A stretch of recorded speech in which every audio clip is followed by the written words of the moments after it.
Alléluia. Amen. Nous allons donc continuer l'enseignement là où nous nous sommes arrêtés dimanche dernier. Dans Jean chapitre 5, le verset 39, nous sommes en train d'expliquer en Christ. Et Jésus parlant aux pharisiens, il dit, vous sondez les Écritures parce que vous pensez avoir en elles la vie éternelle.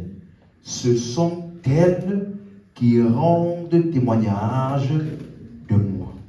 Donc Jésus ici est en train déjà de révéler ou bien d'exposer le but des Écritures.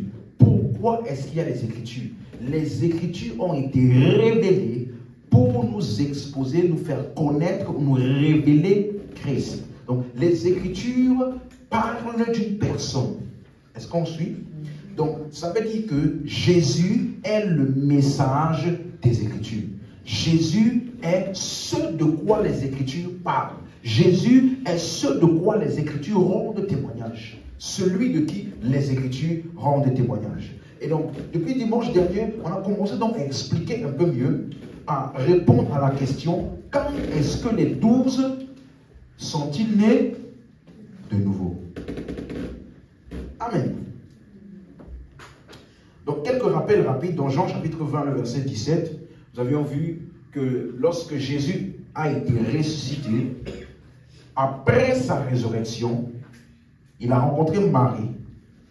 Et donc, Jésus lui dit, ne me touche pas, car je ne suis pas encore monté vers mon Père, mais va trouver mes frères et dis-leur que je monte vers mon Père et votre Père, vers mon Dieu et votre Dieu. Donc ça veut dire que lorsque Jésus a été ressuscité, il y a eu une interruption dans le processus qu'il était en train d'accomplir de l'œuvre de la rédemption. Marie l'a intercepté à un moment important parce qu'il était en train de monter vers le Père. Quelqu'un suit? Donc quand Jésus est ressuscité, il n'est pas allé voir ses disciples d'abord. Il est d'abord allé vers le Père. Si tu suis, dis Amen.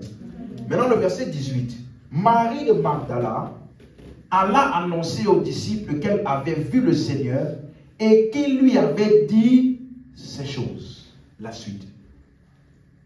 Le soir de ce jour, donc le soir du même jour où Jésus était allé au ciel, n'est-ce pas? Le soir du même jour qui était le premier de la semaine, les portes du lieu où se trouvaient les disciples étant fermées à cause de la crainte qu'ils avaient des Juifs. Jésus vint se présenter au milieu d'eux et leur dit, la paix soit avec vous. Verset 20. Et quand il lui dit cela, il leur montra ses mains et son côté. Les disciples furent dans la joie en voyant le Seigneur. Donc, il est monté, il est revenu le même jour. Ensuite, donc, ça veut dire que j'ai expliqué ici qu'il y a donc eu deux ascensions de Jésus. Vous êtes d'accord? Il y a eu deux ascensions. Il est d'abord monté après sa résurrection. Ensuite, il est revenu et il a passé 40 jours avec ses disciples. Il s'est présenté à eux, il leur a montré ses mains et son côté. Dans Acte 1, verset 1 à 3, Acte 1, verset 1 à 3, Théophile, j'ai parlé dans mon premier livre de tout ce que Jésus a commencé de faire et d'enseigner dès le commencement. La suite. Jusqu'au jour où il fut enlevé au ciel, après avoir donné ses ordres par le Saint-Esprit aux apôtres qu'il avait choisis. La suite. Après qu'il eut souffert, il leur apparut vivant. Et leur en donna plusieurs preuves, se montrant à eux pendant 40 jours et parlant des choses qui concernent le royaume de Dieu. Quelqu'un suit? Ça veut dire que lorsque Jésus est ressuscité, il est allé au ciel, il est revenu et il a enseigné ses disciples parce qu'ils ont dit qu'il parlait des choses concernant le royaume de Dieu. Donc, il a pris 40 jours pour leur enseigner. Ensuite, mais également, il leur a prouvé de manière indubitable qu'il est vivant. Donc, ça veut dire que j'ai expliqué que pour eux là, les 12, ces disciples-là, ces apôtres, personne n'a besoin de les convaincre que Jésus est ressuscité. Eux, ils ont vu. Eux, ils ont quoi? Vu. Toi et moi, on nous a dit. Suivez bien. Hein? Donc pour toi et moi, nous avons cru en la parole de l'évangile qui nous a été annoncée. On va voir ça par la suite. Mais pour eux, ils ont entendu aussi la parole, mais en plus, ils ont vu. Jésus a pris le temps de leur montrer par plusieurs preuves qu'il était vivant. Je vous ai montré que le mot preuve, là, ça veut dire quelque chose, ça veut dire que tu ne peux pas douter, c'est des preuves claires et palpables. Donc, j'ai dit que si ce n'était pas important, ils n'auraient pas fait. Si tu suis toujours dit amen. Donc, ils ont vu clairement le Seigneur vivant. Ils l'ont touché, ils ont mangé avec lui, ils lui ont même donné à manger, on va voir ça après. Donc, ça veut dire que, remarquez une chose, Jésus a fait ça pour les 12, mais il n'a pas fait ça pour tout le monde. Il n'est pas allé voir Pilate, il n'est pas allé voir tous les gens qui ne croyaient pas en sa résurrection. Non, il a apparu uniquement à un groupe sélectif de personnes. Est-ce qu'on suit? C'est très important de remettre ces bases-là parce que c'est sur ça que je vais enseigner pour répondre à la question. Donc, ensuite, on a donc vu qu'après ça, Jésus a dit quelque chose au verset 4. Verset 4. Comme il se trouvait avec eux, il leur recommanda de ne pas s'éloigner de Jérusalem, mais d'attendre ce que le Père avait promis. Hein? Ce que je vous ai annoncé, leur dit-il. Donc, une fois qu'il a fini de leur prouver qu'il est vivant, de leur annoncer, enseigner les Écritures, il leur dit d'attendre ce que le Père avait promis. Et donc, on a commencé donc à voir qu'est-ce qu'il devait attendre. Est-ce que c'était la nouvelle naissance? Qu'est-ce qu'on a appelé la promesse du Père? Et Jésus a commencé à mieux l'expliquer au verset 5, parce qu'il a dit au verset 5, car Jean a baptisé d'eau. Mais vous, dans peu de jours, vous serez baptisés du... Donc ce qu'il a appelé, ce que le Père a promis là. Il a appelé ça quoi ici? Baptisé du... C'est clair? Est-ce qu'on suit jusqu'ici? Donc on a commencé à explorer ça dimanche dernier. Laissez-moi m'étendre un peu rapidement dessus. Donc la première personne qui a parlé de baptiser du Saint-Esprit, c'est Jean-Baptiste. On va voir ça dans Matthieu chapitre 3, verset 11. Matthieu 3, verset 11. C'est Jean-Baptiste qui parle.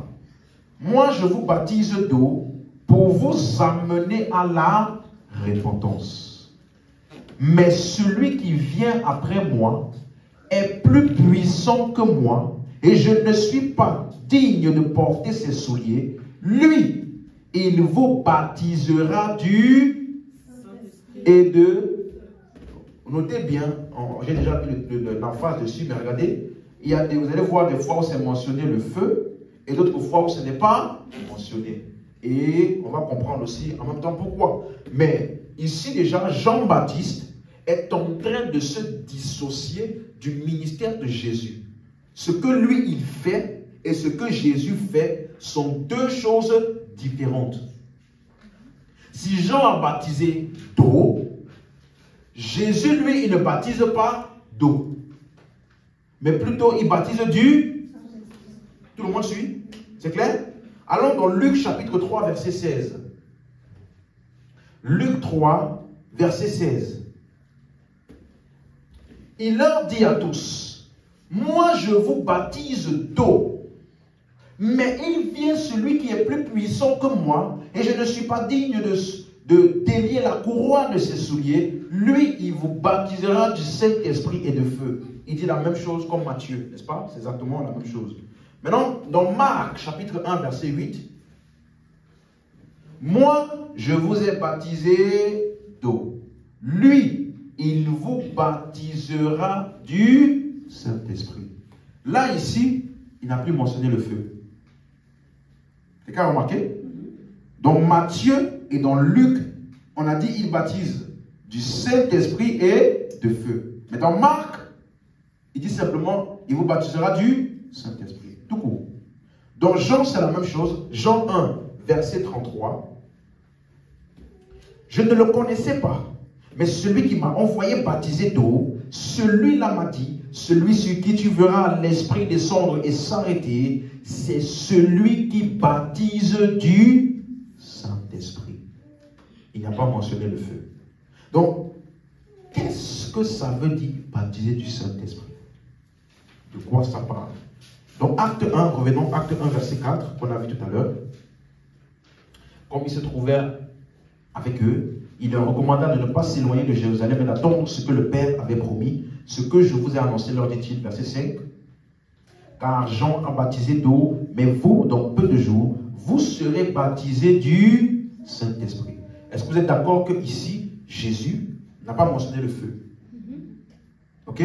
Tout comme Marc et Jean.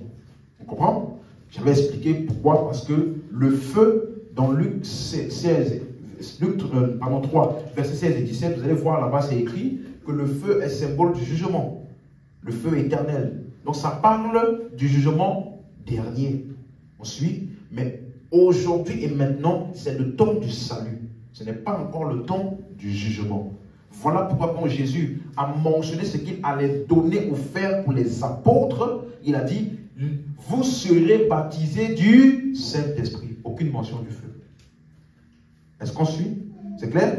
Donc, est-ce qu'on est d'accord ici que ce que Jésus a dit ici, il est en train de citer ce que Jean-Baptiste avait dit?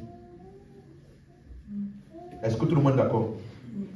Restons attentifs parce que c'est vraiment important. Donc, Jésus parlait dans Actes ici de la même chose que Jean-Baptiste parlait dans Matthieu, Marc, Luc et Jean. N'est-ce pas? Dans les 4 évangiles.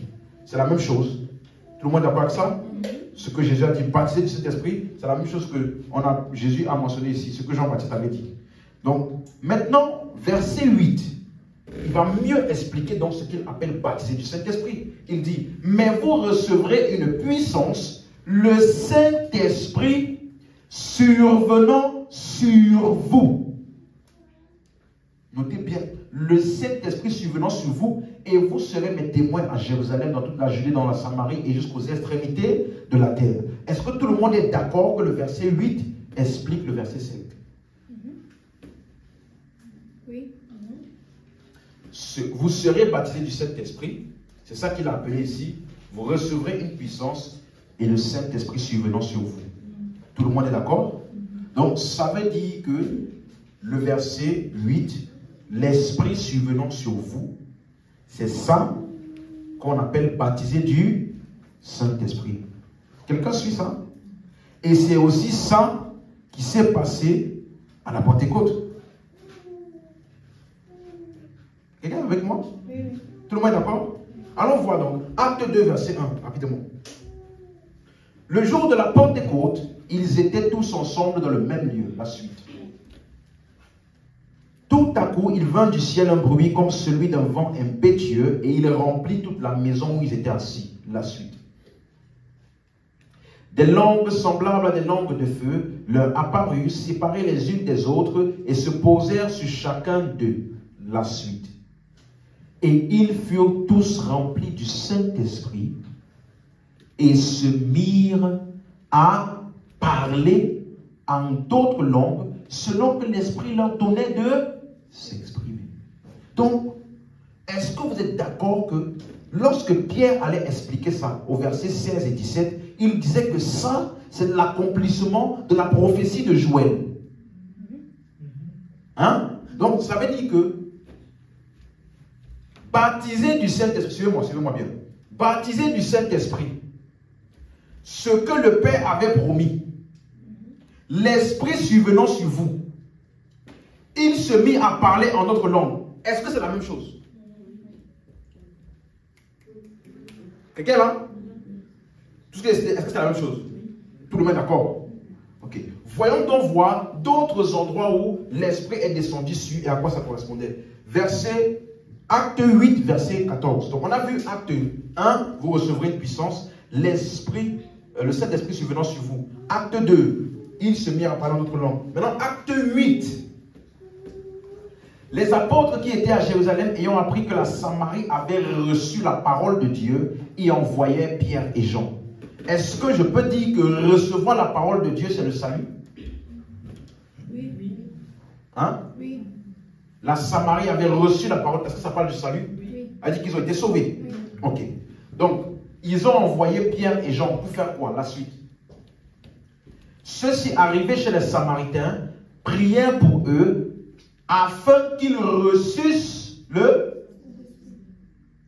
Est-ce qu'on peut recevoir la parole sans avoir le Saint-Esprit? Non. Vous voyez que l'expression recevoir le Saint-Esprit dans acte est spécifique.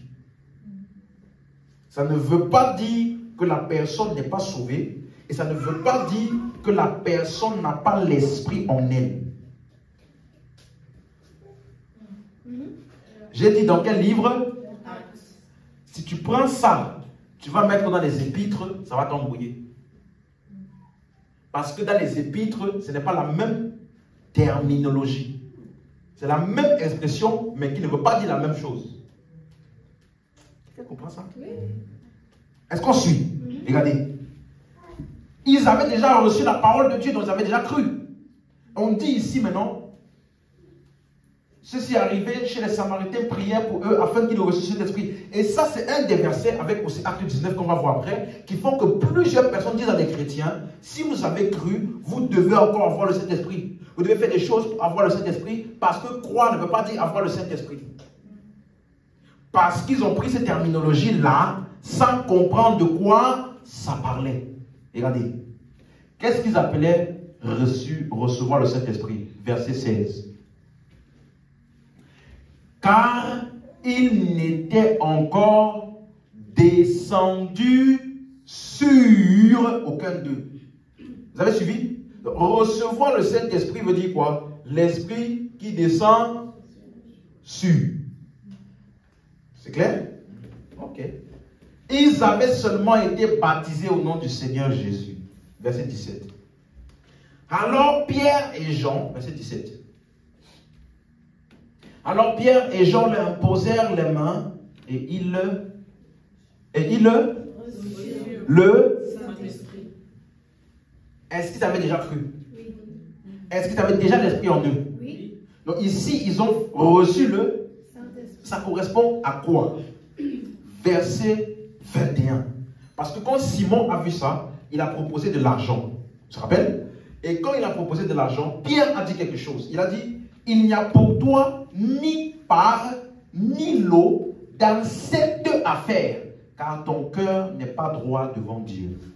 Le mot cette affaire, c'est le mot logos. Logos, ça veut dire parole ou parler. Donc ça veut dire que ce que Simon demandait, c'était que quand il va imposer les mains, les gens vont se mettre à parler. Donc qu'est-ce qu'ils ont appelé reçu le Saint-Esprit? Parler. Dis Amen, tu as compris. Donc, ça c'est uniquement dans le livre de... Quand tu vas voir l'expression reçu le Saint-Esprit. Dans Acte 19, avez-vous reçu le Saint-Esprit quand vous avez cru? Ça ne veut pas dire avez-vous l'Esprit en vous. Non. Parce que ici, ils ont imposé les mains et ils ont reçu. Et on dit parce que l'Esprit n'était pas encore descendu sur eux. Ça ne parle pas de l'Esprit en nous, mais plutôt sur, qui est caractérisé par quoi? Parler. Si tu suis dit Amen. Amen. On va voir la même terminologie. Acte 10, 44, rapidement. Acte 10, 44. Qu'est-ce que tu dis bien? Suivez très bien. Acte 10, 44. Quand Pierre prononçait encore ces mots, le Saint-Esprit descendit sur tous ceux qui écoutaient la parole. Esprit qui descend sur. C'est la même chose qu'on a vu dans Acte 8. C'est la même chose qu'on appelait reçu le Saint-Esprit. Hein? Oui. Donc, le Saint-Esprit est descendu sur tous ceux qui écoutaient la parole. Ça veut dire quoi descendu sur la suite? Tous les fidèles circoncis qui étaient venus avec Pierre furent étonnés de ce que le don du Saint-Esprit était aussi répandu sur les païens. Troisième expression à ne pas louper. Le don du... Donc, ce qu'on appelle le don du Saint-Esprit ici, est-ce que c'est le salut? Hein? Ce qu'on appelle le don du Saint-Esprit, c'est quoi? C'est ce qui est répandu, n'est-ce pas? Sur. Verset 46. Car il les entendait. Il les entendait comme faire quoi? Et glorifier Dieu. Donc, est-ce que recevoir le Saint-Esprit, ou l'Esprit est descendu sur, ou le don du Saint-Esprit, est-ce que ça parle de la même chose dans Actes des Apôtres? Oui. Ça fait référence à quoi? Parler en langue, interpréter, prophétiser. Si tu suis, dis Amen. C'est clair pour tout le monde? Donc, Acte 19, verset 6, même chose. Verset 1 d'abord, vous allez voir. Je ne vais pas revenir sur tout, parce qu'on a vu ça dimanche. Pendant qu'Apollos, verset 2, verset 2. C'est Paul qui demande à des disciples qu'il a rencontrés, de quel verset 2? Avez-vous reçu le Saint-Esprit quand vous avez... Est-ce que quelqu'un comprend maintenant ce que ça veut dire? Reçu le Saint-Esprit veut dire quoi? Avoir l'Esprit en nous? Non. Ça veut dire quoi? Donc, est-ce que je peux remplacer? Avez-vous reçu le don du Saint-Esprit? Oui. Avez-vous été baptisé du Saint-Esprit? Oui. Avez-vous parlé en langue? Oui. Quand vous avez cru? C'est la même chose? Oui. Ok. Ça veut dire que vous suivez. Verset 6 donc, qu'est-ce qu'il a fait? Après avoir annoncé l'évangile, ils ont cru. Qu'est-ce qui s'est passé? Lorsque Paul leur eut imposé les mains, le Saint-Esprit vint sur eux. Qu'est-ce qu'on appelle le Saint-Esprit qui vient sur la suite? Il parlait en langue et prophétisait. Donc, est-ce que tu es d'accord jusqu'ici que l'application du mot être baptisé du Saint-Esprit, ou alors ce qu'on a vu dans Acte 1, 8. Attendez, je vais mieux reformuler. Acte 1, 5, vous serez baptisés du Saint-Esprit. Jésus l'a dit. Au verset 8, il leur dit, vous recevrez une puissance, le Saint-Esprit survenant sur vous. On est d'accord? Maintenant, dans Acte 2, on a vu, à la Pentecôte, les langues de feu se déposaient sur eux, et ils ont parlé en langue. Acte 8, même chose. L'Esprit descendit sur eux. Ils ont reçu le Saint-Esprit. Ils se mirent à parler en langue. Acte 10, même chose. Acte 19, même chose. Donc, est-ce que je peux dire que ce qui s'est passé dans Acte 2, Acte 8, Acte 10 et Acte 19, est-ce que c'est ça qu'on appelle baptême du Saint-Esprit? Oui. On est d'accord? Oui. Donc, ce qu'ils attendaient à la Pentecôte, était-ce le salut? Non. Hein? Non. Non. C'était être baptisé du... Et on a appelé ça quoi? La promesse du Père. Ce que le Père avait promis. Quelqu'un suit? Important. Allons dans Acte 2 maintenant. Après la Pentecôte, lorsque Pierre s'est mis à prêcher, regardez ce qu'il dit, verset 37. Acte 2, 37. Après avoir entendu ce discours, ils eurent le cœur vivement touché, et ils dirent à Pierre et aux autres apôtres, « Hommes frères, que ferons-nous » Suivez bien la suite. Pierre leur dit, « Répentez-vous et que chacun de vous soit baptisé au nom de Jésus-Christ. » Notez bien ça. Baptisé au nom de Jésus-Christ pour le pardon des péchés. Et vous recevrez le don du Saint-Esprit. On a vu le don du Saint-Esprit tout à l'heure? Oui. N'est-ce pas? Ok. Et vous recevrez le don du Saint-Esprit. Donc, c'est quoi le don du Saint-Esprit qui est ce qui suit quand quelqu'un est baptisé au nom de Jésus-Christ? Suivez bien. Verset 39. Car la promesse est pour vous. Donc, il a appelé le don du Saint-Esprit là, il a appelé ça quoi? La promesse. Est-ce que ça rejoint tout ce qu'on a vu tout à l'heure? Ce que le Père avait promis.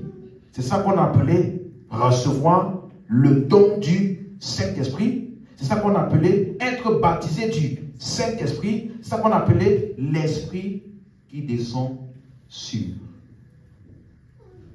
Est-ce que c'est clair pour tout le monde? Hein? C'est clair pour tout le monde? Ok. Maintenant, il y a quelque chose qui est pertinent ici au verset 38. C'est que, deux choses. Pierre a séparé baptisé au nom de Jésus de recevoir le don du Saint-Esprit. Ensuite, je peux même remplacer ça par baptisé du Saint-Esprit. Mais ici, il n'a pas utilisé l'expression baptisé du Saint-Esprit, il a utilisé l'expression don du Saint-Esprit. Mais ça parle de la même chose. Donc, il a séparé les deux. Et regardez l'ordre. Ça veut dire que tu ne peux pas recevoir le don du Saint-Esprit si tu n'as pas d'abord été baptisé au nom de Jésus. Quelqu'un suit? Donc, si baptisé au nom de Jésus-Christ faisait référence au baptême d'eau, ça veut dire qu'il serait impossible de recevoir le don du Saint-Esprit sans être baptisé. Quelqu'un suit ça? Mais est-ce qu'on a des évidences des personnes qui ont reçu le don du Saint-Esprit sans être baptisées d'eau? Oui. Dans la maison de Corneille. Quelqu'un suit? Donc ça veut dire que ce qu'on appelle baptisé au nom de Jésus-Christ, ce n'est pas le baptême d'eau. Quelqu'un suit? Regardez la même chose dans Acte 8, verset 15 qu'on a vu tout à l'heure. Acte 8, 15. Ceux-ci arrivés chez les Samaritains prièrent pour eux afin qu'ils reçussent le Saint-Esprit. Verset 16. Car ils n'étaient encore descendus sur aucun d'eux, ils avaient seulement été baptisés au nom du Seigneur Jésus. Le même ordre. Donc ils avaient été baptisés au nom du Seigneur Jésus, mais n'avaient pas encore reçu l'Esprit ou alors l'Esprit sur eux. Est-ce qu'on suit? Donc, c'est comme si ici, le mot baptisé là, au nom de Jésus, a un autre sens. Il faut que vous soyez avec moi. C'est un peu... Écoutez-moi. Ça là, si tu n'es pas minutieux comme ça, tu ne peux pas comprendre les Écritures. Tu m'entends? Tu n'es pas aussi minutieux.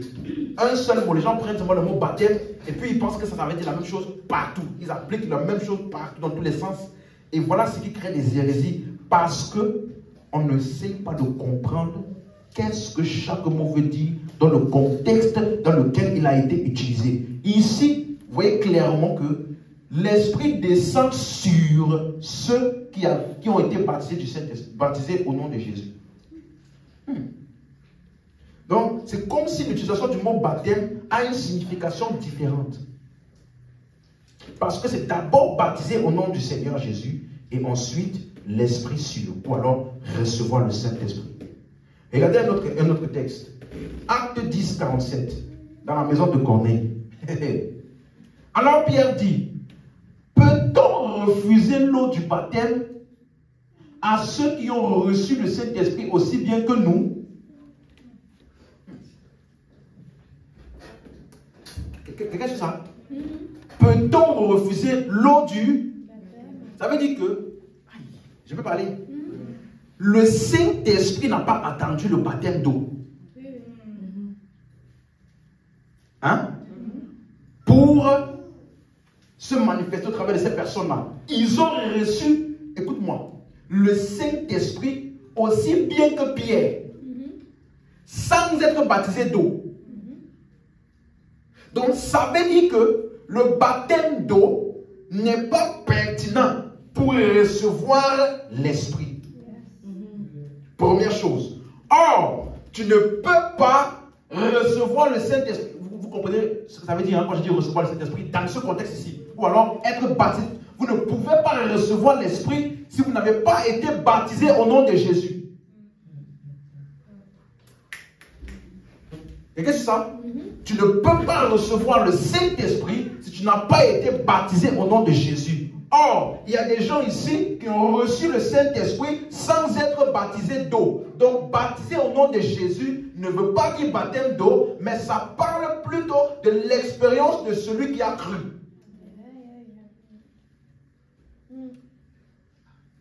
Quelqu'un suit? Donc, pourquoi l'eau du baptême ici? C'est leur tradition. Suivez-moi. On dit, si vous lisez les versets d'avant, on dit, le Saint-Esprit est descendu sur tous ceux qui écoutaient la parole. Donc, ils ont écouté la parole, ils ont cru. Quand ils ont cru, ils ont été sauvés. Quelqu'un d'accord? Quand ils ont été sauvés, ensuite, ils ont reçu le Saint-Esprit. Hein? Le baptême d'eau qui a été fait après là, a rajouté quoi? Donc, ce que Dieu a agi, c'est la parole, le salut, baptême du Saint-Esprit. Et ce que l'homme a rajouté, c'est le baptême d'eau. Que celui qui a les oreilles pour entendre ça. Ça veut dire que Dieu a agi indépendamment de ça. Pierre a pensé que ce n'était pas assez suffisant. Il y a une étape qui manque là. Dieu, tu n'as pas été assez vigilant. On va rajouter l'étape là quand même. Et c'est ça que beaucoup font aujourd'hui. Hein? Peut-on refuser l'eau du baptême à ceux-là qui ont reçu Christ? Et quand on te met dans les eaux du baptême, on te dit maintenant, bienvenue dans le royaume. Comme si quand tu avais reçu Christ là, tu étais dans le royaume des ténèbres. Quelqu'un me suit?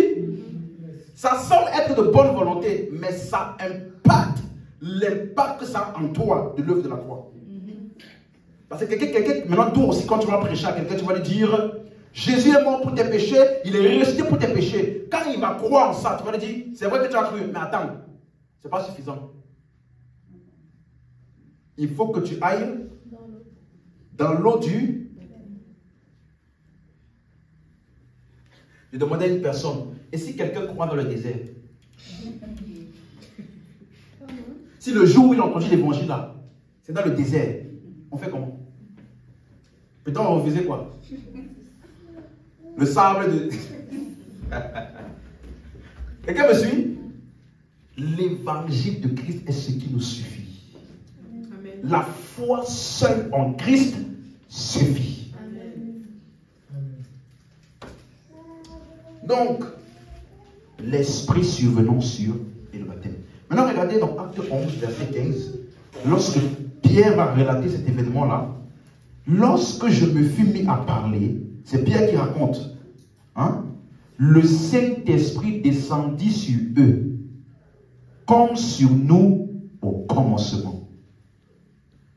Donc, ce qui s'est passé dans la maison de Corneille, en ce qui concerne l'Esprit qui est descendu sur eux, c'est aussi ce qui s'est passé le jour de la Pentecôte. Qu'est-ce qui s'est passé? La suite, verset 16. Et je me souviens de cette parole du Seigneur. Jean a baptisé d'eau, mais vous, vous serez baptisés du Saint-Esprit. Donc il a appelé ça, ce qu'on appelle l'Esprit sur, l'Esprit qui est descendu sur nous, sur eux. Il a appelé ça quoi? Baptisé du Saint-Esprit. Regardez comment il appelle encore ça, verset 17. Or, suivez-moi, Pierre était en train d'expliquer ce qui s'est passé à des gens, des circoncis, des juifs, qui, pour eux, le salut était seulement pour eux, entre les juifs. Lui, il est parti prêcher chez des païens. Et regardez ce qu'il dit. Puisque Dieu leur a accordé le même don qu'à nous, qui avons cru au Seigneur Jésus. Ça veut dire que, au moment où eux là, le don leur a été accordé, au commencement, ils avaient déjà...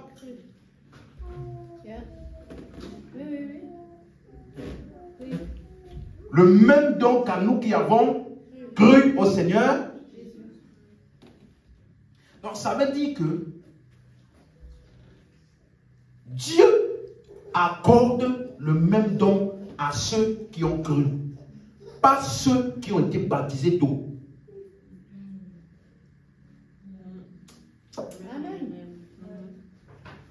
Tu me suis? Oui. Et le don là, c'est quoi? Baptiser du Saint-Esprit. parler en... Langue. Donc, toi qui m'écoutes, si tu ne parles pas encore en langue, parce que quelqu'un t'a dit, il y a encore des étapes à suivre, c'est faux. Le don là est donné à ceux qui ont cru. Aucune autre étape supplémentaire. Est-ce qu'on suit? Donc, il a appelé ça le don. Il a appelé ça baptême du Saint-Esprit. Il a appelé ça l'Esprit descendit sur. Il a appelé ça le don du Saint-Esprit. Il a appelé ça quoi? Parler en langue plus prophétie. Est-ce que c'est clair?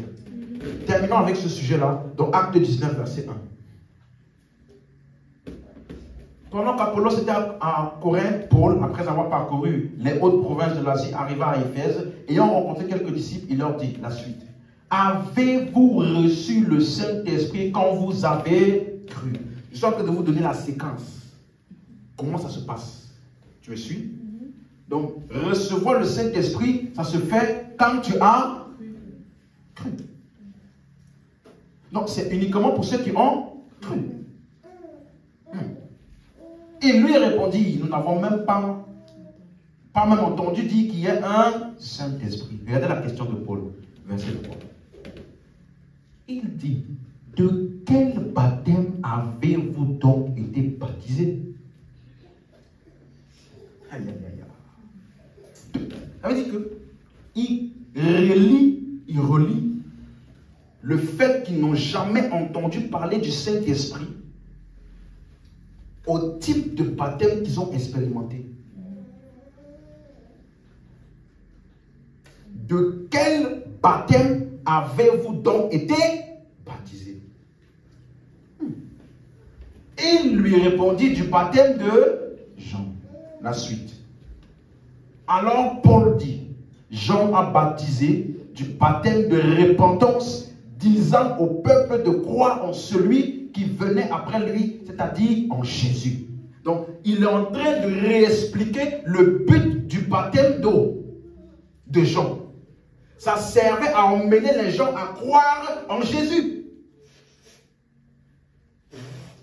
Parce que Jean, en disant ça, c'était accompagné d'un message. Il disait toujours, je vous baptise d'eau, mais il y a quelqu'un qui vient après moi. Il est plus puissant que moi. Donc ce que je fais là, c'est en attendant, c'est pour vous pointer vers lui là qui est plus puissant que moi.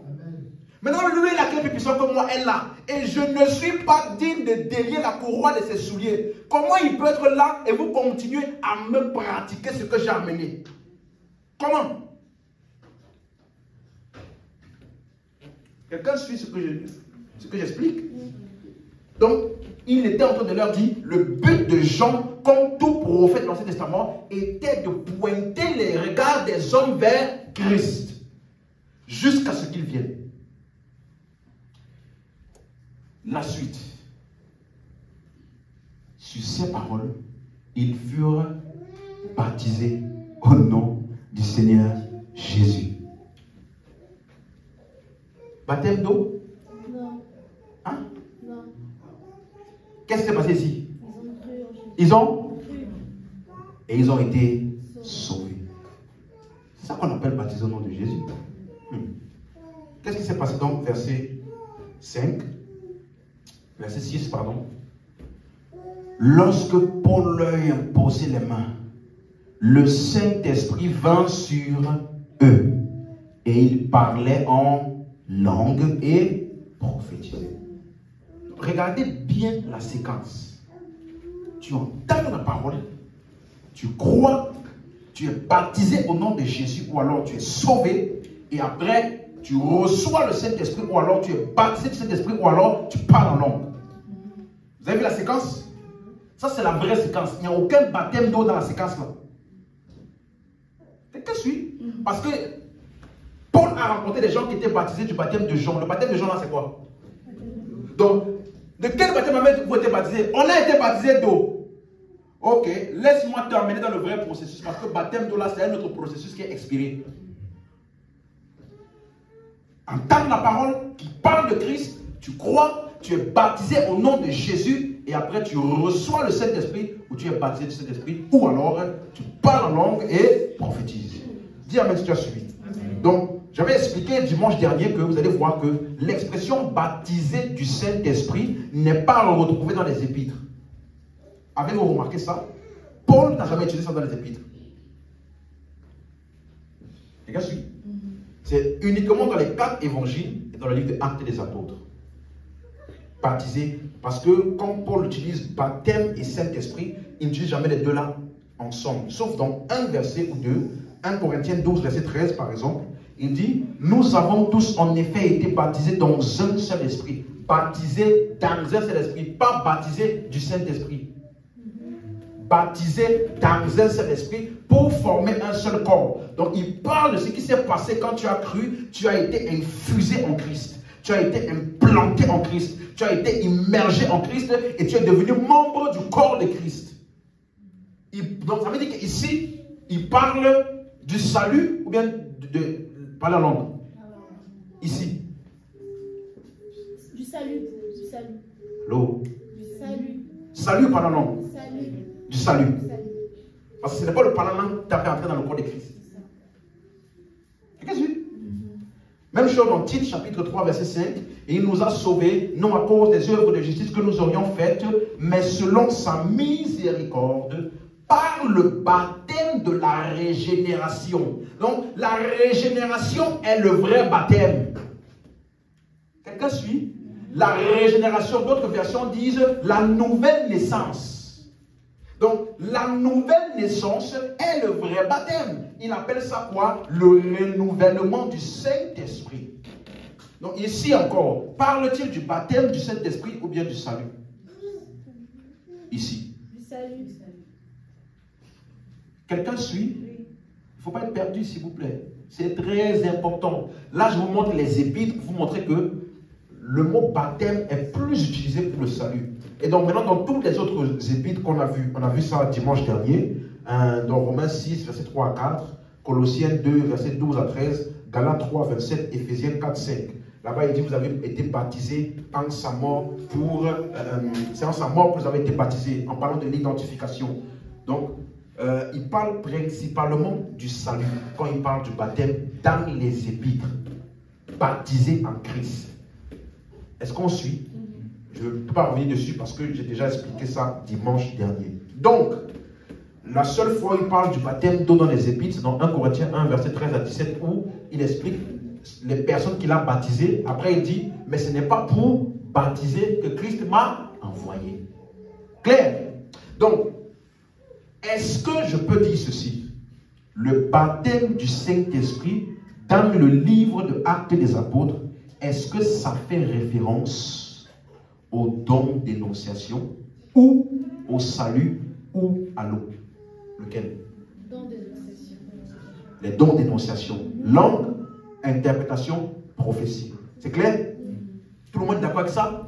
Donc ça veut dire que ce qu'on appelle baptême du Saint-Esprit dans Matthieu, Marc, Luc, Jean et dans Actes des Apôtres, c'est ce que les épîtres appellent les dons spirituels. Ou alors, parler en langue, interprétation et prophétie. C'est clair? Dans Actes des Apôtres, on appelle ça le don du Saint-Esprit. Parce que leur compréhension était limitée, comme j'ai souvent dit. Amen. Est-ce que tout le monde... Donc, le Saint-Esprit subvenant sur, c'est ça qu'on appelle le don d'énonciation. Donc, combien y a-t-il de baptêmes mentionnés dans le livre des Actes?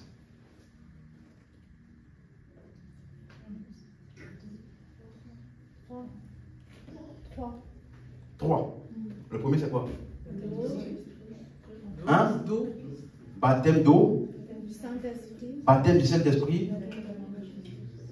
Baptême au nom de Jésus. Il y a 3 baptêmes. Hein? Baptême d'eau. Baptisé au nom de Jésus. Hein? Ça fait référence à quoi? Le salut. Baptême du Saint-Esprit, ça fait référence à quoi? Les dons d'énonciation. Les dons d'énonciation. Ok.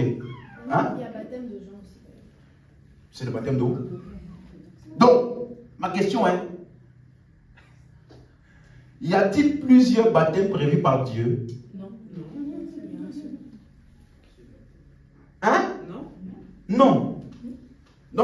nous blâme. Hein? En tout cas, je ne réponds pas, je voulais réfléchir chez vous. Est-ce qu'il y a plusieurs baptêmes prévus par Dieu? Un seul esprit. Qui a dit Éphésiens 4, 5? Tu as dit quoi? Il y a un seul Seigneur, une seule foi, un seul baptême. Un seul baptême. C'est toi qui as dit, hein? Pas moi. Bon, c'est pas toi qui as dit, c'est Éphésiens 4, 5 qui a dit. C'est Éphésiens 4, 5 qui a dit. Ok? Donc, quand est-ce que les 120 ont-ils donc été sauvés? Est-ce que c'était à la Pentecôte? Non, je voulais le faire avant. On n'a pas encore d'indication contraire. En tout cas,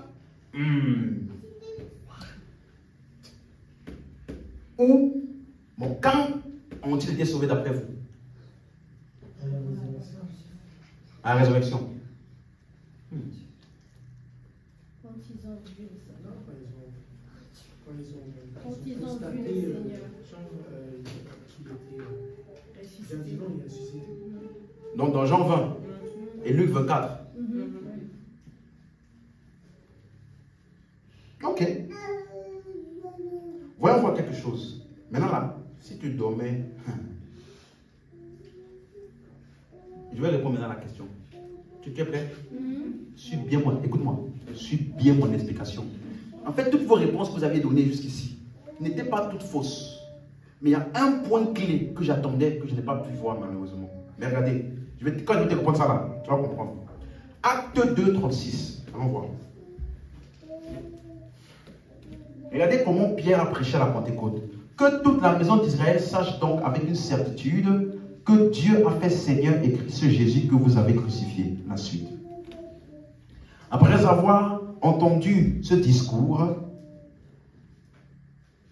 ils eurent le cœur vivement touché et il dit à Pierre et aux autres apôtres, hommes frères, que ferons-nous? La suite.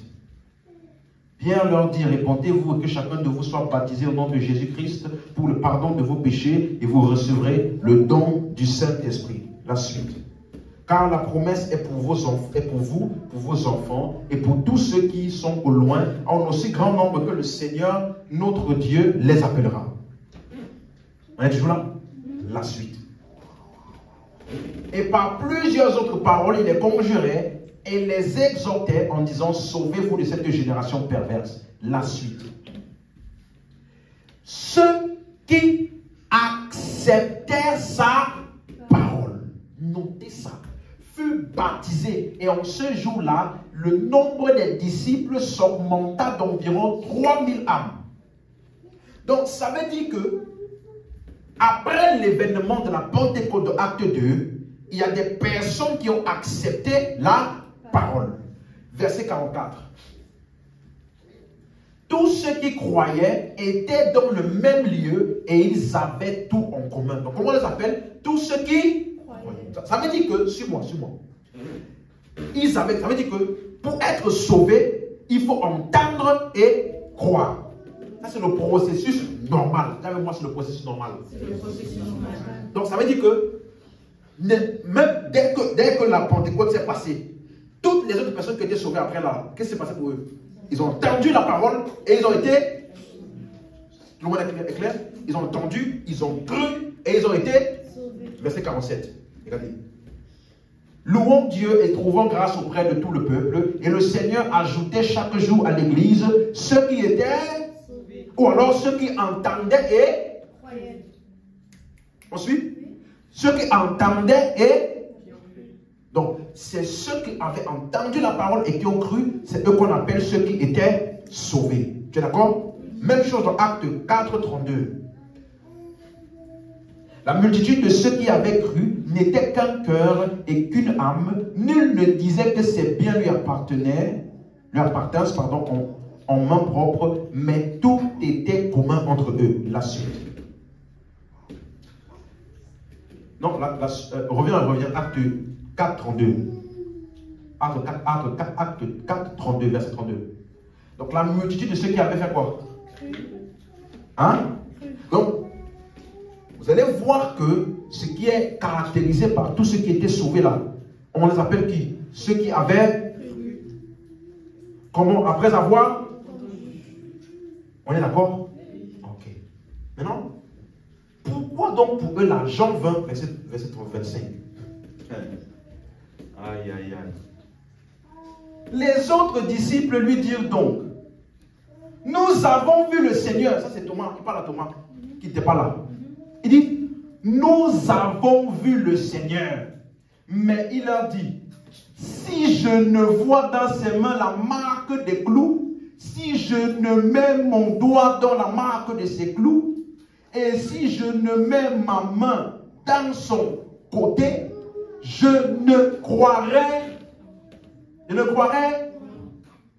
Regardez qu'il fait mention de quoi? Si je ne vois, pas si je n'entends. Est-ce que ce que Thomas demandait ici, n'est-ce pas ce qui s'est passé pour les autres? Pourquoi est-ce qu'on l'accuse qu'il est incrédule? Parce que quand tu vois peut-être verset 19, regardez, verset 19. Verset 19. Le soir de ces jours, qui était le premier de la semaine, les portes du lieu où se trouvaient les disciples étaient fermées à cause de la crainte qu'ils avaient des Juifs. Jésus vint, se présenta au milieu d'eux et leur dit, la paix soit avec vous. La suite. Et quand il lui dit cela, il a fait quoi? Il a annoncé d'abord l'évangile. Il a fait quoi? Il a montré ses mains et son. Les disciples furent dans la joie en voyant le Seigneur. Donc ça veut dire que pour eux là, on dirait que c'est différent. Ce n'est pas juste entendre et croire. Le Seigneur s'est assuré qu'il le. Qu'est-ce que c'est ça? Regardez, Luc, il donne plus de détails. Luc 24, verset 25. Il ne faut pas que tu loupes ça, hein, ce que je suis en train d'expliquer là. C'est très important. Parce que quand je vais donner la conclusion, tu vas comprendre. Jésus ici a rencontré deux disciples sur le chemin d'Emmaüs. Ok? Oh, hommes sont intelligents dans le cœur, non à croire ce qu'ont dit les prophètes. La suite. Ne fallait-il pas que le Christ souffrisse ces choses et qu'il entre dans sa gloire? La suite. Commençons par Moïse et par tous les prophètes. Il leur expliqua dans toutes les Écritures ce qui le... Donc pour eux là, il a commencé par quoi? Parce qu'il ne l'avait pas encore reconnu. Ensuite? Ok. La suite. Lorsqu'il fut près du village où ils allaient, il parut vouloir aller plus loin. Donc Jésus a fait comme s'il voulait continuer son chemin. La suite. Mais ils le pressèrent en disant, reste avec nous quand le soir approche, le jour est sur son déclin, et il entra pour rester avec eux. La suite. Pendant qu'il était à table avec eux, il prit le pain, et après avoir rendu grâce, il le rompit et leur donna. La suite. Alors, leurs yeux s'ouvrirent et ils le reconnurent. Quels yeux? Les yeux spirituels. Les yeux de leur cœur. Aïe, aïe, aïe, aïe. Quels yeux? Attendez. Mais il disparut de devant eux. Il a disparu comment? En esprit. Il a disparu comment? Non, c'est quels yeux qui ont reconnu? Non, ils ont et ils ont reconnu. La suite. Et il s'est dit l'un à l'autre, notre cœur ne brûlait-il pas au-dedans de nous lorsqu'il nous parlait en chemin et nous expliquait les... Donc, ils ont entendu et ils ont vu. Leur cœur brûlait où? Pardon, ça brûlait où? Dans leur... La suite. Se levant à l'heure même, ils retournèrent à Jérusalem et ils trouvèrent les 11 et ceux qui étaient avec eux assemblés. La suite. et disant, le Seigneur est, et il est apparu à, pour toi et moi, on dit le Seigneur est ressuscité. Mais pour eux là, le Seigneur est ressuscité et il a, c'est important, hein? Bon, qui ici peut être d'accord avec moi que les deux là ont été sauvés ici? Parce que Romains 19 dit quoi? Tu confesses et tu crois dans ton cœur que Dieu a ressuscité Jésus d'entre les, tu seras. Est-ce qu'il a cru que Jésus a ressuscité ici? On est d'accord? Est-ce qu'on est d'accord? Ok. Verset 36, la suite. Et ils racontèrent ce qui leur était arrivé en chemin et comment ils l'avaient reconnu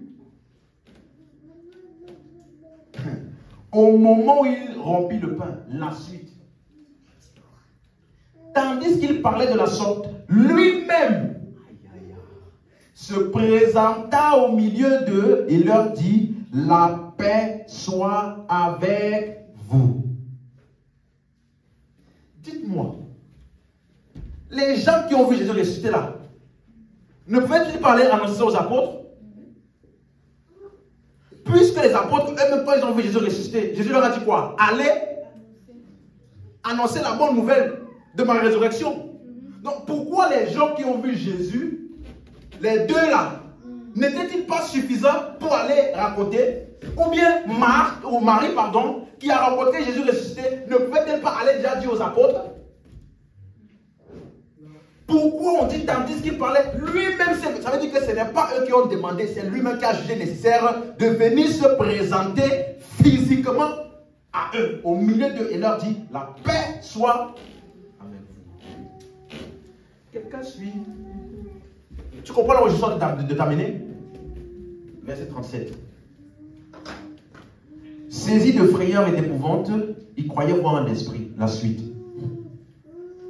Mais il leur dit, pourquoi êtes-vous troublés et pourquoi de pareilles pensées s'élèvent-elles dans vos cœurs? La suite. Voyez, entendez ma parole? Écoutez les évangiles. Voyez. Toi, tu as eu ça? Ok. Voyez mes mains et mes pieds, c'est bien.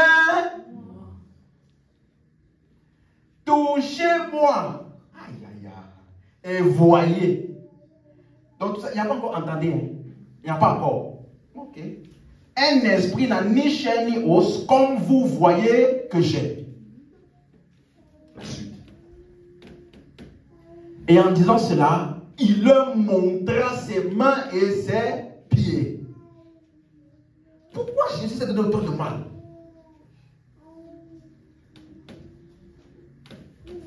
La suite. Comme dans leur joie, ils ne croyaient point encore. Et qu'ils étaient dans l'étonnement, il a dit, avez-vous ici quelque chose? Il n'a pas commencé à enseigner. Donc, il s'est montré, il ne croyait toujours pas. Il n'a pas dit, bon, je vais vous enseigner, pour ça vous allez voir. Non, il a dit, donc, donnez-moi une chose physique plus claire encore. Avez-vous quelque chose à manger? La suite. Il lui présentait du poisson et un rayon de miel. La suite. Il en prit et il la mangea devant eux. C'est quand ils étaient convaincus là. Hein? Regardez maintenant. Verset 44. Puis il a dit, c'est là ce que je vous disais, lorsque j'étais encore avec vous, qu'il fallait que s'accomplisse ce qui est écrit de moi, dans la loi de Moïse, dans les prophètes, il a enseigné après qu'ils ont été convaincus en le voyant. Dans les psaumes, la suite. Alors il leur ouvrit l'esprit afin qu'ils comprissent ces écritures. Avant de s'être montré ou après s'être montré physiquement à eux.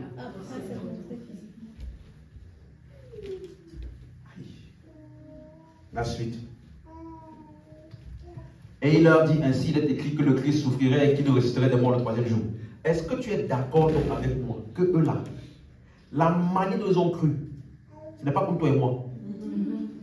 Oui. Tu es d'accord? Oui. Ce n'est pas qu'ils ont décidé, on va croire comme ça. Non, c'est Jésus lui qui s'est assuré que ce soit de cette manière-là. Quelqu'un comprend? Oui. Okay. Marc chapitre 16, verset 15.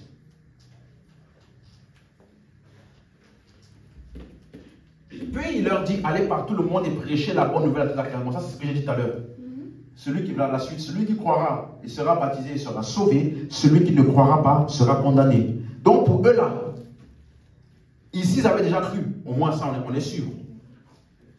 Mais pour eux, ils doivent faire quoi? Aller montrer les marques de Jésus aux gens? Non. Aller simplement annoncer. Donc les gens qui vont être sauvés ici là, sera sauvés, c'est uniquement ceux qui auront cru en entendant la bonne nouvelle et en croyant. Donc, quand je te dis toi et moi, la foi est ce qu'on entend. Ça ne s'applique pas aux apôtres. Hein? Ok. Aïe, aïe, aïe, aïe, aïe. Verset 14, regardez. Enfin, il apparut aux 11, pendant qu'ils étaient à table, et il leur reprocha leur incrédulité et la dureté de leur cœur, parce qu'ils n'avaient pas cru ceux qui l'avaient vu ressusciter. Donc, quand les deux là sont venus, ils ont raconté, ils ont dit, mes frères, ils ont parlé comme Thomas, sauf que c'est pas, on n'a pas écrit seulement. Si nous on ne voit pas, côté là, on ne va pas croire, ils ont parlé comme Thomas. Et Jésus est venu, il a fait quoi? Il a montré. Donc, ça veut dire que ils ont cru. Suis bien. Lorsqu'il leur est apparu après sa résurrection et a passé du temps avec eux en leur expliquant les Écritures. C'est là qu'ils ont cru et ont été sauvés ou nés de nouveau. Quelqu'un est d'accord avec ça? Hein? Revenons dans Luc 24, là, verset 51. Voici un point qui est important. Pendant qu'il les bénissait, il se sépara d'eux et fut enlevé au ciel. Ensuite, la suite. Pour eux, après l'avoir adoré, il est retourné à Jérusalem avec une grande joie. L'expression grande joie n'a jamais été utilisée pour eux avant. Parce que c'est souvent utilisé dans les endroits où les gens reçoivent le salut. Par exemple, dans Acte 8, verset 5. Acte 8, verset 5. Regardez, quand on dit que Philippe a prêché Christ à la Samarie. Philippe étant descendu dans la ville de Samarie, il prêcha le Christ. Ensuite, la suite. Les foules tout entières étaient attentives à ce que disait Philippe lorsqu'elles apprirent et virent les miracles qu'il faisait. Verset directement 8. Il y eut une grande joie dans la ville.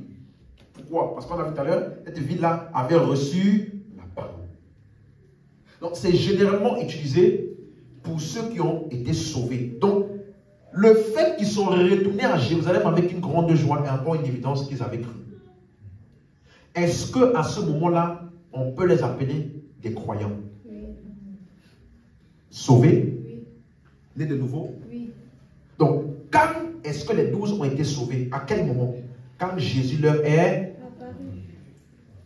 Donc, est-ce que Judas a été sauvé? Non. Hein? Non. Il a cru. Il s'est suicidé. Non, non. Oui. Il n'a pas été sauvé. Mais il n'a pas vu la résurrection. Il n'a pas vu,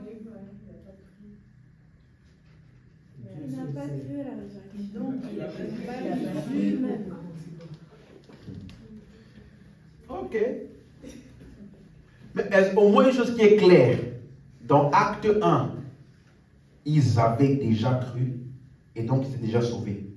Quand Jésus a dit, vous serez baptisés du Saint-Esprit, attendez, ils étaient déjà sauvés.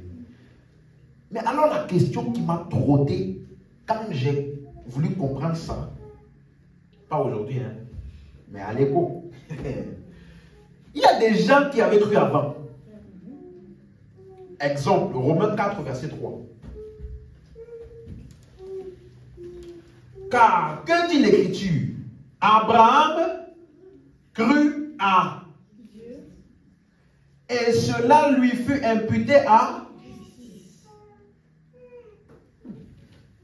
Ça c'est Genèse 15 verset 6. Donc comment est-ce que Abraham a été justifié? Par la foi. Lorsqu'il a. Tout le monde est d'accord? Donc Abraham avait cru en Jésus, en la promesse qu'annonçait Jésus avant que Jésus ne vienne. C'est ça. Verset 23. Mais ce n'est pas à cause de lui seul qu'il est écrit que cela lui fut imputé. Suis bien, la suite. C'est encore à cause de nous à qui cela sera imputé. À nous qui croyons en celui qui a ressuscité des morts, Jésus notre Sauveur. Donc, ce qui a été imputé à Abraham, nous a-t-il été imputé? Oui. C'est pas écrit. À cause de nous, à qui cela sera? Donc, Abraham a cru, il a été justifié. Nous, on a cru, on a été Justifié. donc Abraham était né de nouveau alors. Non. L'expression est de nouveau ne se peut pas. Il faut réfléchir. Hein? Oui. Réfléchissez bien. Regardez. David. Est-ce que David avait-il cru? Oui. Acte 2, 29. On dit qu'il a même prophétisé concernant le Christ. C'est ça. On dit, en frère, qu'il me soit permis de vous dire librement au sujet du patriarche David qu'il est mort, qu'il a été enseveli et que son sépulcre existe encore aujourd'hui parmi nous. Ensuite, la suite. Comme il était prophète. Et qu'il savait que Dieu lui avait promis. Donc David avait une promesse. Avec serment de faire asseoir un de ses descendants sur son trône. La suite. C'est la résurrection du Christ qu'il a vu d'avance et annoncé en disant qu'il ne serait pas abandonné dans le séjour des morts et que sa chair ne verrait pas la corde. Donc, est-ce que David avait cru Oui. à la promesse qu'annonçait Christ? Oui. Donc, est-ce que David avait été justifié Oui. Oui. par la foi? Oui. Verset 33. Élevé par la droite de Dieu, il a reçu du Père le Saint-Esprit qui avait été promis et il a répondu comme vous le voyez, l'entendez. La suite. Car David n'est pas monté au ciel, mais il dit lui-même, le Seigneur a dit à mon Seigneur, assieds-toi à ma droite. Et ça parlait de qui? Christ. Donc David avait cru en Christ sous forme de promesse. Qui est d'accord? Oui. Donc est-ce que David était-il justifié? Oui. Oui. Donc, il y a bien des personnes qui avaient cru avant que Jésus ne meure. Quel a été leur sort? Parce que, est-ce qu'ils étaient des croyants? Oui. Justifiés? Oui. Abraham? Oui. David? Noé? Enoch? Isaac? Jacob. Ils avaient tous cru en la promesse de Christ. Tout le monde d'accord? Donc, pour eux là, qu'est-ce qui s'est passé? Matthieu 27, 50. Jésus poussa de nouveau un grand cri et il rendit l'esprit. Suivez-moi bien. La suite. Et voici le voile du temple se déchira en deux depuis le haut jusqu'en bas. La terre trembla, les rochers se fondirent. La suite. Les sépulcres s'ouvrirent et plusieurs corps des saints. Est-ce que les saints là, c'est ceux qui ne péchaient jamais? Non. Est-ce que les saints là, c'est ceux qui avaient été sanctifiés par leur foi en Christ? Oui. Hein? Oui. Donc, les corps des saints qui étaient morts ressuscitaient. La suite. Étant sortis des sépulcres après la résurrection de Jésus, ils entrèrent dans la ville sainte et apparurent à un grand nombre de personnes. Donc, ces gens sont sortis de la mort tout comme Jésus. Est-ce que je peux dire qu'ils sont nés de nouveau à la résurrection de Jésus? Oui. Abraham? Oui. Moïse? Oui. Daniel? Oui.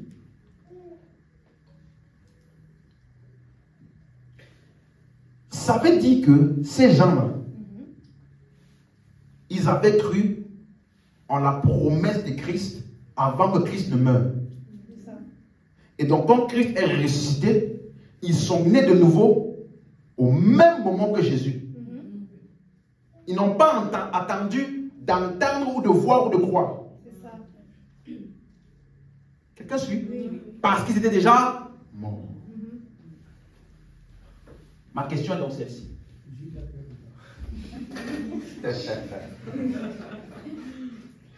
Est-ce que les 12 peuvent être catégorisés comme eux-là qui avaient cru avant? Non.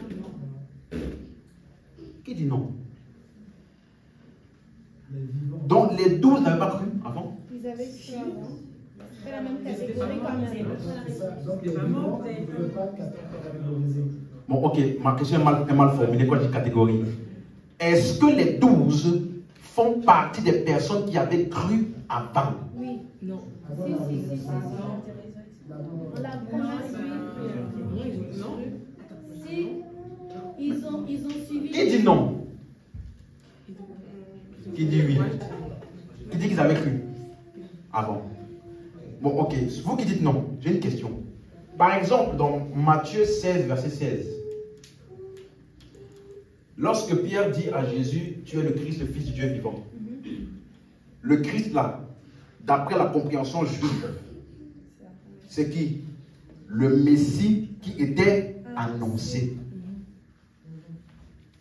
Ça là, c'est pas une preuve que lui là au moins il avait cru. Les autres. Mais pourquoi il avait besoin de la preuve irréfutable alors? C'est ça la question. C'est ça la question. Non, mais il y a deux choses. Et les autres, avant la mort de Jésus, ils avaient cru. Maintenant, une fois qu'il est mort et ressuscité, le truc changeait, les trucs changeaient quoi. En gros, les conditions changeaient. Mais pourquoi ils sont pas ressuscités? Et tant qu'il n'était pas encore mort, si par exemple il est ressuscité. Parce que ma question justement, c'est ça la question. Pourquoi ne sont-ils pas nés de nouveau en même temps que tous ceux qui avaient cru en Jésus avant? Parce qu'il fallait des témoins pour aller annoncer. Ouais, mais non. Ils sont pas dispensation différente, je l'ai dit quand même.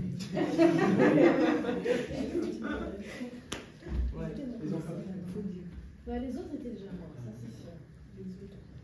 Écoutez-moi, ne me donnez pas des réponses juste comme ça. Réfléchissez bien. Vous n'êtes pas loin. Oh Jésus. Oui. Moi, je pense que les saints, ils ont cru en la promesse, comme David, que cette promesse-là, c'était le Christ qui allait être ressuscité. Et les disciples, ils ont cru à l'arrivée du Messie. C'est pour ça que dans Luc 24, 34, l'un des disciples, il dit, et disant, le Seigneur est réellement ressuscité et il est apparu à Simon. C'est-à-dire, s'il insiste vraiment sur le fait qu'il était réellement ressuscité, c'est-à-dire qu'il ne croyait pas en fait, qu'il était ressuscité. Ok. En fait, ceux qui étaient morts, les saints, ils sont ressuscités avec Christ, donc ils ont vu la chose. Mais ceux qui, les apôtres, enfin les 12 qui étaient là, ils n'ont pas vu la chose, donc ils n'ont pas pu être sûrs de sa résurrection. Je vais vous poser une question. Pensez-vous que si David était vivant au temps de Jésus, allait-il reconnaître Jésus? Vous avez dit que David avait cru, n'est-ce pas? Oui. En la promesse. Oui. Pensez-vous que si David était vivant au temps de Jésus, allait-il reconnaître Jésus comme étant le Messie auquel il avait cru? C'est pas évident. Donc vous voyez que C'est pas évident. ce n'est pas... C'est pas évident. Jean-Baptiste a eu besoin d'un signe. Vous voyez, Jean-Baptiste a eu besoin d'un signe pour reconnaître Jésus. Pourtant, il portait la promesse du Messie. Donc il avait cru. Ouais.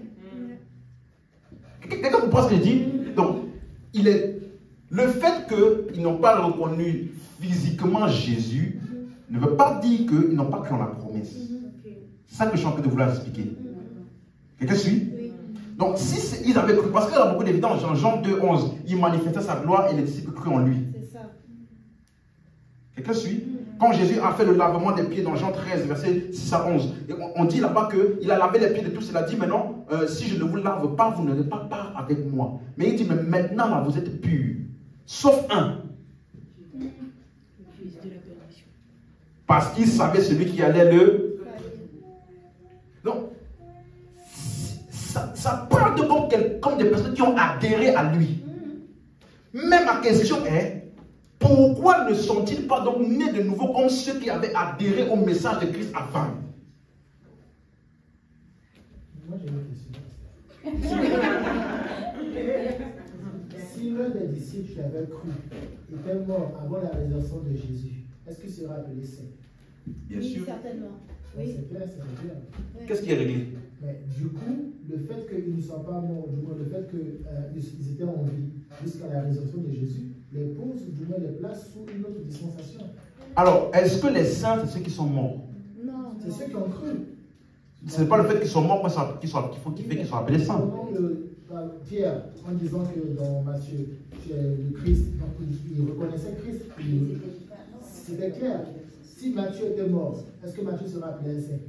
Est-ce que c'est au moment où il va mourir qu'il est appelé saint? Non, mais je veux dire, le fait qu'il ait cru avant que Jésus ne meure et ne ressuscite, c'est ça. Les saints, ce sont ceux qui ont cru, tout court. Qu'ils aient cru avant ou qu'ils aient cru après, nous sommes appelés juste aujourd'hui, n'est-ce pas? Alors, Abraham aussi a été appelé. Ok, je vais répondre. Mais vous n'êtes pas loin, vous n'êtes vraiment pas loin. Là, vous êtes trop guidé. Mais regardez quelque chose. Suivez bien ceci. Je suis en train de terminer. Remarquez ceci.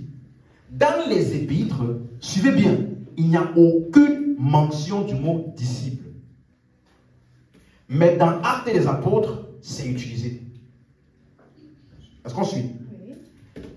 Ça veut dire que nous, là, on n'est pas d'abord les disciples de Christ. En termes d'identité, nous sommes fils, nous sommes en Christ. Et comme nous sommes en Christ, dans notre marche, on marche comme des disciples. Oui. Mais ce n'est pas ce que nous sommes en termes d'identité. Quelqu'un suit? Oui. Vous savez ce que je dis par là? Comme par exemple, tu peux être mon fils, mais tu travailles dans mon entreprise. Parce que tu es un bon fils. Donc le fait que tu travailles dans mon entreprise, là, ce n'est pas qui je suis ton fils. Donc tu ne m'identifies pas d'abord vis-à-vis de ma fonction dans ton entreprise, mais vis-à-vis de moi qui suis ton fils. Vous comprenez?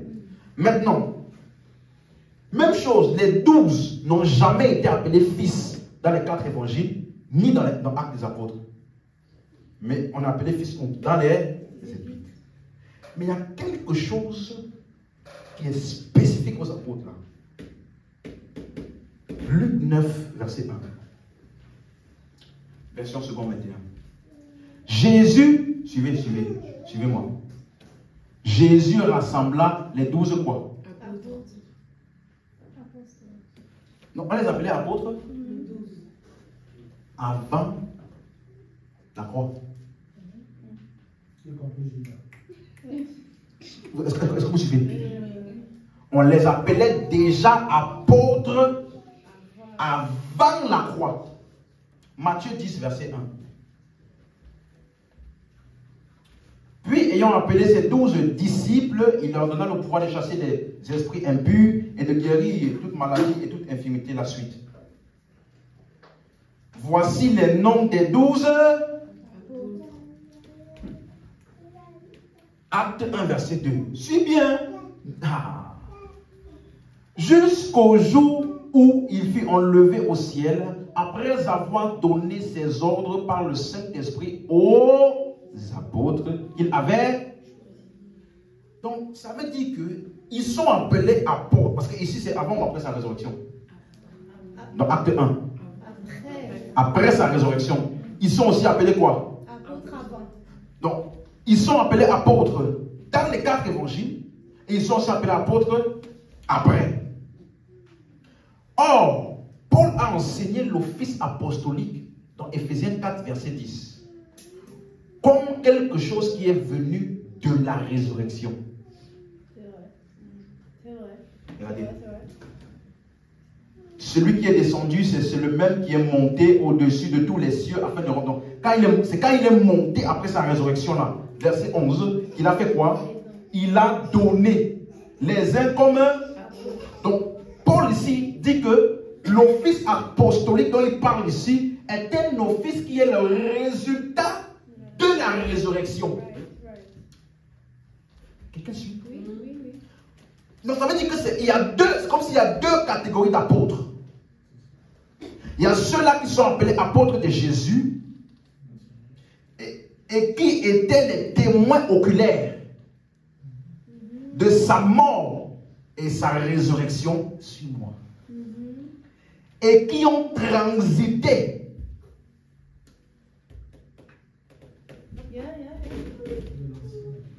de l'ancienne vers de la promesse vers la promesse accomplie. Ça veut dire que nous aujourd'hui, on n'a que les apôtres qui sont venus exclusivement du Nouveau Testament. Tous les apôtres qu'on a aujourd'hui, ils sont venus exclusivement. Donc, il y a une unicité de ces 12-là, une spécificité que je vais mettre en exergue maintenant. Parce que ce groupe de 12-là et aussi les 120 étaient vraiment uniques. Donc, ça veut déjà dire que toi et moi, on ne peut pas les prendre comme étant le prototype pour nous. Le modèle. Parce qu'ils sont spécifiques. Je te donne un exemple. Est-ce que tu... En fait, comment je peux expliquer ça?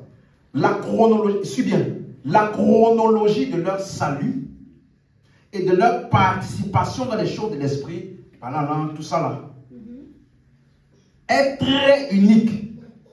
Parce que c'était transitionnel. Quelqu'un suit? Toi et moi, on est venus ici, dans la Nouvelle Alliance. Eux, ils étaient où? Dans la transition. Donc, il y a une spécificité. Parce que, sur moi, ils sont passés d'un côté à un autre, d'une telle façon que tu ne pourrais pas remarquer si tu ne fais pas attention. Pourquoi? Parce qu'ils étaient des croyants avant la mort. Et ils étaient des croyants après la mort. Il n'y a aucun croyant comme ça aujourd'hui. Il y avait des croyants avant. Eux, ils sont morts avec la foi en la promesse future de Christ qui devait venir. Et ils sont tous partis de Saint-Abraham en attente. Et nous, aujourd'hui, nous croyons en la promesse accomplie. Mais eux, ils ont cru, ça veut dire qu'ils ont joué comme un double rôle.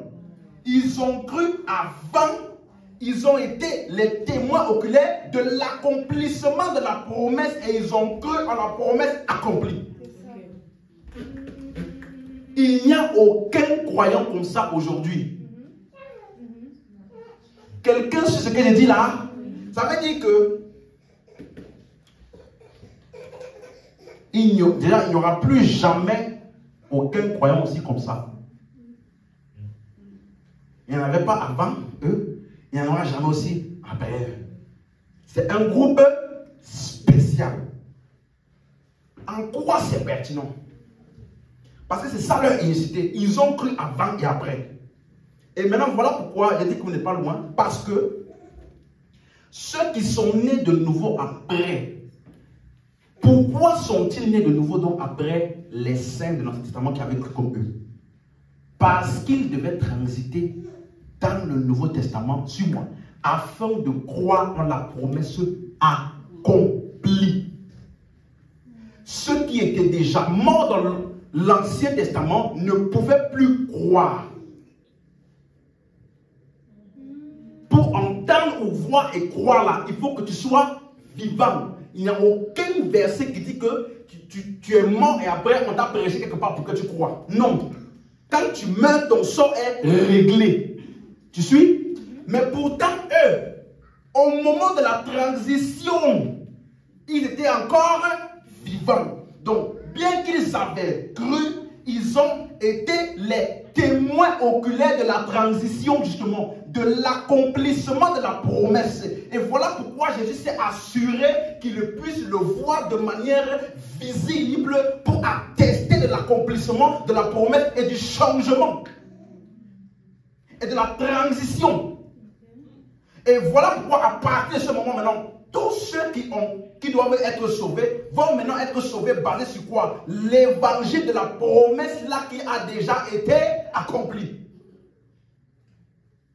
Donc ceux qui sont ressuscités au même moment que Jésus, ce sont ceux qui avaient cru en la promesse et n'avaient pas la possibilité, n'avaient plus la possibilité de croire en la promesse accomplie. Toi et moi aujourd'hui, on a cru en quoi? Comme les apôtres, n'est-ce pas? Or, eux, ils ont cru comme avant. Donc, eux, toi et nous, là, nous et eux, on n'est pas la même chose. Eux, c'est une catégorie à part. C'est un groupe spécifique. Donc, si tu perds de vue ce que je viens de t'expliquer maintenant là, tu ne vas pas comprendre ce que je vais expliquer dimanche. Parce que je t'ai dit, la manière de leur salut, et leur participation dans les choses de l'esprit sont uniques à eux. Pourquoi? Parce qu'ils étaient dans la transition.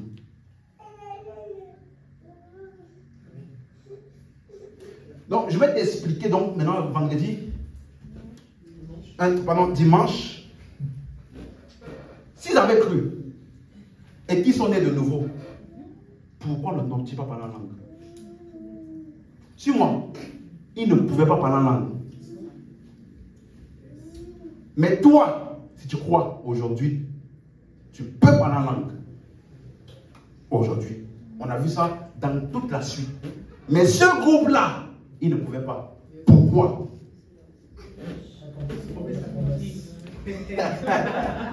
Ce n'est pas juste ça. Si c'était juste ça, j'aurais encore beaucoup de questions non répondues. Parce que, avait-il l'esprit en eux? Oui. Oui. Il y en a qui ne répondent pas. Vous avez l'esprit en vous. Oui, on est d'accord. Qui dit qu'ils avaient l'esprit en eux? Qui dit non? Soyez courageux. Qui dit je ne sais pas? Je suis dubitatif entre les deux. Ok. Parce que si moi, ils avaient cru, ils étaient nés de nouveau. Hein? Mais s'ils n'ont pas parlé en langue là, regarde, Jésus a dit, attendez. Parce que si vous partez là, vous allez partir sans le revêtement qu'il faut. Donc attendez, ça veut dire que ça ne dépend pas de vous.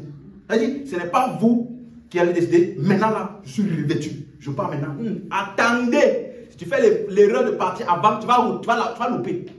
Tu comprends? Donc, ils n'avaient pas la possibilité à cause d'un détail que j'ai déjà donné plusieurs fois, mais que tu n'as pas fait attention. Quand je vais t'expliquer là, tu vas comprendre. Est-ce que tu suis? Rappelle-toi. Non, si je donne la réponse maintenant, dimanche, ça sera plus bien succulent. Est-ce que tu suis? Une question de synchronisation par rapport aux deux ascensions. Aïe, le frère est inspiré. Il y a quelque chose dans les deux ascensions là que je vais t'expliquer dimanche. J'ai dit ça plusieurs fois ici. Il est monté 2 fois. Tu vas pas bien voir ça, tout ça là dans l'acte. Tu vois, non? Si tu t'arrêtes dans l'acte là, il y a beaucoup de choses que tu vas louper comme détail. Donc ce n'est pas juste. Oui, ça a un rapport avec la Pentecôte, bien évidemment. Mais pourquoi? Donc, vous voyez que c'est un groupe très spécifique. La manière dont ils ont cru, la manière dont est-ce qu'ils ont été même convaincus après, parce qu'ils devaient être les témoins oculaires de l'accomplissement de la promesse. Donc, il ne devait pas juste être comme toi et moi qui avons cru. Non. Il devait avoir cru, mais en étant des témoins oculaires. Mais pour toi et moi, on n'est pas témoins oculaires. Non. Est-ce que vous suivez? Donc, tout ça là, c'est ça qui fait que, toi, si tu ne comprends pas juste ce que je viens de t'expliquer là, tu vas tout prendre, appliquer tout dans tous les sens, sans comprendre même. Est-ce que c'est clair pour tout le monde ce que j'ai expliqué? Donc, quand est-ce qu'ils sont nés de nouveau? Pourquoi ne sont-ils pas nés de nouveau avant? Parce qu'ils avaient besoin de Ok. Ne sont-ce pas ces questions-là que je vous posais? Quand vous me répondiez, ils sont nés de nouveau dans Luc 24. C'est ça que je vous demandais, non? C'est ça que j'attendais que quelqu'un me dise. Hein? Toi, t'as dit ça?